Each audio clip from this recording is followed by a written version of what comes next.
नमस्कार, one India Hindi में आपका स्वागत है। पीएम नरेंद्र मोदी ने शनिवार को संयुक्त राष्ट्र महासभा के 75वें सत्र को संबोधित किया। वीडियो कॉन्फ्रेंसिंग के जरिए हो रहे इस संबोधन में पीएम मोदी ने कई मुद्दों पर अपनी बात रखी। मोदी ने कहा कि 130 करोड़ से ज्यादा लोगों की तरफ से सभी सदस्य देशों को बहुत बहुत बधाई देता हूं। मैं आप सभी के सामने भारत के 130 करोड़ लोगों की भावनाएं साझा करने आया हूं। 1945 से पहले की दुनिया बहुत अलग थी। उस समय और आज भी क्या संयुक्त राष्ट्र की कोशिश पर्याप्त थे? कोरोना संकट की वजह से संयुक्त राष्ट्र महासभा वर्चुअल तरीके से आयोजित की गई। इस दौरान पीएम मोदी ने संयुक्त राष्ट्र में स्थायी सीट का मुद्दा भी उठाया। पीएम मोदी ने कहा कि कब तक भारत को संयुक्त राष्ट्र के डिसीजन मेकिंग स्ट्रक्चर से अलग रखा जाएगा। पिछले 8-9 महीने से पूरा विश्व कोरोना वैश्विक महामारी से संघर्ष कर रहा है। इस वैश्विक महामारी से निपटने के प्रयासों में संयुक्त राष्ट्र कहां है? एक प्रभावशाली रिस्पांस कहां है? अध्यक्ष महोदय, संयुक्त राष्ट्र की प्रतिक्रियाओं में बदलाव, व्यवस्थाओं में बदलाव, स्वरूप में बदलाव आज समय की मांग है। संयुक्त राष्ट्र का भारत में जो सम्मान है, भारत के 130 करोड़ से ज्यादा लोगों का इस वैश्विक संस्था पर जो अटूट विश्वास है, वो आपको बहुत कम देशों में मिलेगा।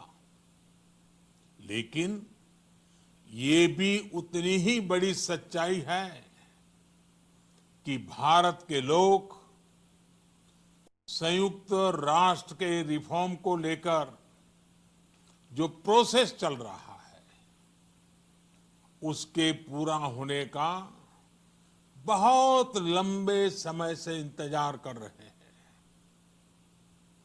आज भारत के लोग चिंतित हैं कि क्या ये प्रोसेस कभी एक लॉजिकल एंड तक पहुंच पाएगा? आखिर कब तक भारत को संयुक्त राष्ट्र के डिसीजन मेकिंग स्ट्रक्चर से अलग रखा जाएगा?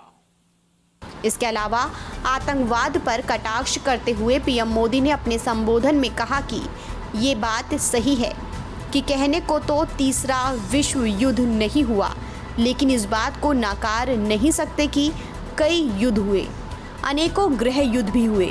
कितने ही आतंकी हमलों की वजह से खून की नदियां बहती रहीं।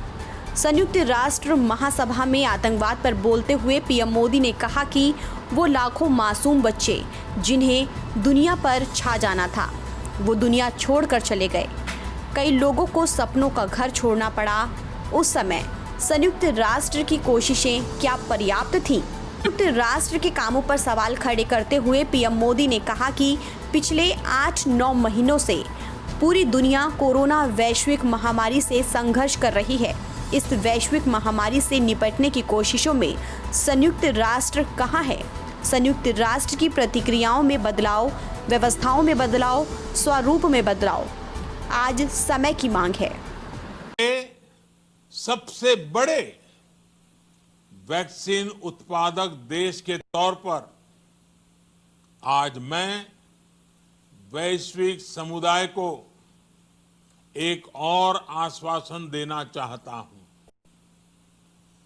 भारत की वैक्सीन प्रोडक्शन और वैक्सीन डिलीवरी क्षमता पूरी मानवता को इस संकट से बाहर निकालने के लिए काम आएगी। हम भारत में और अपने पड़ोस में फेज 3 क्लिनिकल ट्रायल्स की तरफ बढ़ रहे हैं। वैक्सीन की डिलीवरी के लिए कोल्ड चेन और स्टोरेज जैसी क्षमता बढ़ाने में भी भारत सभी की मदद करेगा। पीएम मोदी ने कहा कि संयुक्त राष्ट्र की प्रतिक्रियाओं में बदलाव, व्यवस्थाओं में बदलाव, स्वरूप में बदलाव आज समय की मांग है। पीएम मोदी ने कहा कि एक ऐसा देश जो दुनिया का सबसे बड़ा लोकतंत्र है, एक ऐसा देश जहां विश्व की 18% से ज़्यादा जनसंख्या रहती है, एक ऐसा देश जहां सैकड़ों भाषाएं हैं, सैकड़ों बोलियां हैं, अनेकों पंथ हैं, अनेकों विचारधाराएं हैं। पीएम मोदी ने कहा, हम पूरे विश्व को एक परिवार मानते हैं। ये हमारी संस्कृति, संस्कार और सोच का हिस्सा है। संयुक्त राष्ट्र में भी भारत ने हमेशा विश्व कल्याण को ही प्राथमिकता दी है। फिलहाल इस खबर में इतना ही। देश और दुनिया की तमाम खबरों के लिए आप बने रहिए वन इंडिया हिंदी के साथ।